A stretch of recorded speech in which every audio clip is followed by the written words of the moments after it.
जोरदार टाळ्या वाजवायच्या आहेत. गोरेगावचे कुटुंब प्रमुख सुभाष देसाई साहेब यांचे येथे व्यासपीठावर आगमन झालेले आहे. सर्वांनी जोरदार टाळ्या वाजवायच्या आहेत.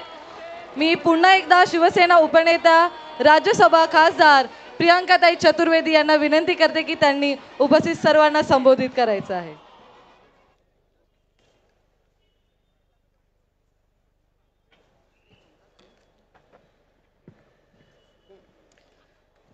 सभी को मेरा नमस्कार. नमस्कार. जय महाराष्ट्र. जय महाराष्ट्र. जय महाराष्ट्र. आप सभी ने मुझे यहाँ पर बुलाया है. मैं यहाँ पर उपस्थित हूँ. आप सबको देखकर बहुत अच्छा लग रहा है और खास करके महिलाओं की संख्या काफ़ी ज़्यादा लग रही है. तो पूरी उम्मीद है कि महिलाएं हैं जो हमारे चुनाव चिन्ह मशाल को भारी बहुमत से विशाल जीत दिलाएंगी और पुरुष भी उसमें शामिल होंगे. ये पूरी मुझे यकीन है. मंच पर उपस्थित सारे गणमान्य लोग जो हैं कांग्रेस पार्टी से हैं, एनसीपी के हैं और हमारे शिवसेना के हैं. मैं उन सभी को कहूँगी कि आज जो यहाँ पे कार्यकर्ता सम्मेलन हो रहा है, हमारा एक ही मैसेज है. और ख़ास करके वरुण जी के बाद मुझे बोलने का क्या बोलूँ मुझे समझ में ही नहीं आ रहा है, क्योंकि उन्होंने सारी चीज़ें आपको बता दी हैं. पर एक चीज़ कहूँगी. उन्होंने कहा हमारे जो खासदार के उम्मीदवार हैं अमोल कीर्तिकर जी, उन्होंने एक बहुत महत्वपूर्ण बात कही. उन्होंने कहा जो अपने पिता के सामने भी डटे रहे, खड़े रहे, निष्ठावंत रहे, ऐसे उम्मीदवार, ऐसे युवा उम्मीदवार को आज सिर्फ यहाँ पर ज़रूरत नहीं है, सिर्फ उत्तर पश्चिम को ज़रूरत नहीं है, देश को ज़रूरत है. क्योंकि निष्ठावंत लोगों की ज़रूरत यहाँ पर से ज़्यादा आज हमारे देश में है. यहाँ से मैं आप सबसे एक ही बात कहकर जाऊँगी और आप सबका एक ही नारा होना चाहिए. हम सबका एक ही है नारा, अमोल भैया खासदार हमारा. ये सब यहाँ से आप लोग पूरा, मैं कहूँगी कि गांठ बांधकर जाएंगे. आज यहाँ से घर घर जाना पड़े, दिन रात मेहनत करनी पड़े, 24 घंटे काम करना पड़े, ये आज सिर्फ अमोल भैया की जिम्मेदारी नहीं है, आज हम सब की जिम्मेदारी है कि उनको संसद में बिठाएं.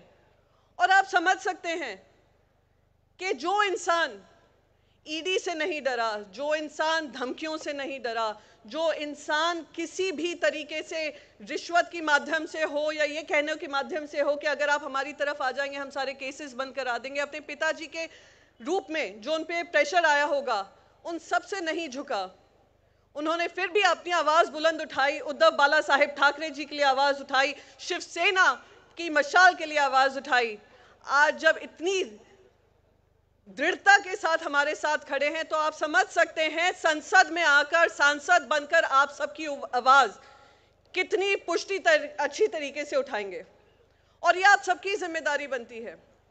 अब मैं आपसे एक और बात कहना चाहूँगी. 2014 में आप सबने सुना था, अब की बार किसकी सरकार बोली थी, कौन सी सरकार बोली थी, अब की बार.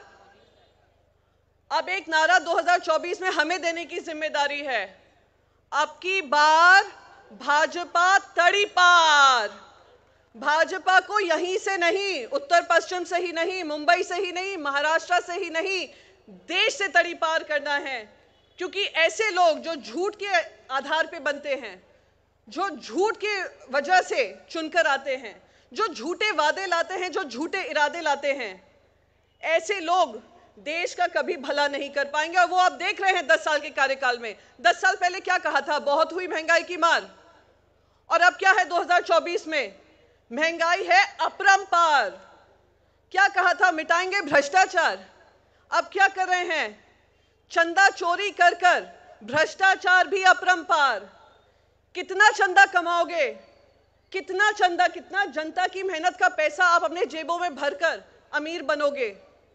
कितने कॉर्पोरेट हाउसेस से पैसा ले लेकर उनके काम कर करके आप लोग पैसा कमाओगे और दूसरे राष्ट्रीय पक्षों के पैसे इनकम टैक्स के माध्यम से बचाओगे. उनको लड़ाई नहीं लड़ने दोगे. पर फिर भी हम सब यहाँ पर डटे हुए हैं.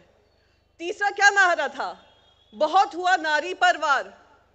क्या नारियों पर वार रुके, क्या अत्याचार रुके, नारी पर वार भी हुआ अपरंपार.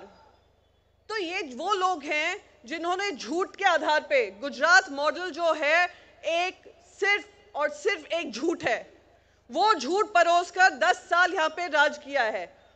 सरकार ने ही चलाई है, राज किया है आप सब पर, आपके सबके मनों पर, ये कोशिश की कि भ्रम फैलाएं।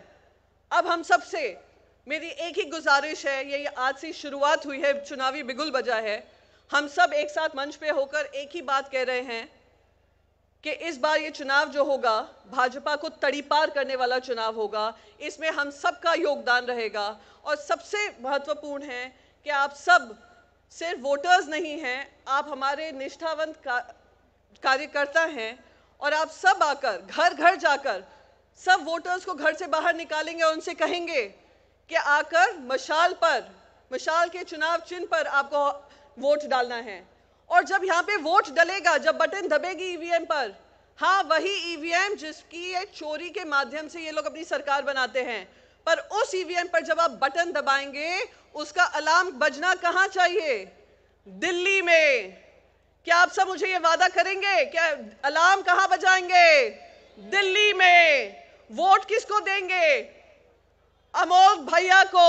यहां से एक ही नारा है, अमोल भैया खासदार हमारा है। आप सब बोलिए, हमारा एक ही नारा है।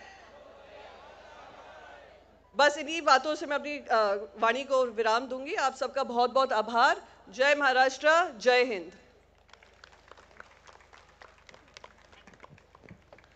धन्यवाद प्रियांका ताई। त्याचप्रमाणे यापुढे आज ज्यांच्या सभेसाठी आपण येथे